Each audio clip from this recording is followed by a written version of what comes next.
الحمد لله الذي جل وعلا والصلاة والسلام على خاتم الأنبياء والمرسلين اما بعد. دمو خجے قدرمن مسلمانوں ورنے اللہ جل شانه د دنیا زندگی مشتوستا دا بمقصد نه در کړي بمعنی نه در کړي بلکې الله جل شانه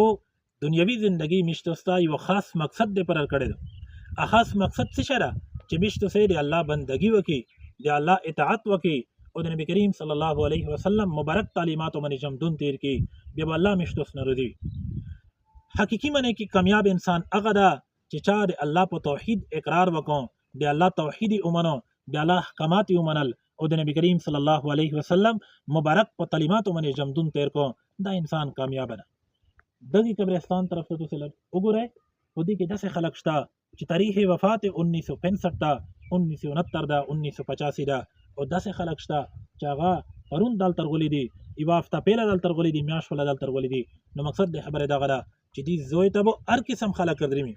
کاغه پهلوان دا آبورسي کاغه زون دا آبورسي کا بوډا دا کوړی کرا کنرینا دا شدینا د ور قسم خلک برسي. نو دغه زوی کې د قبر زندګۍ کې د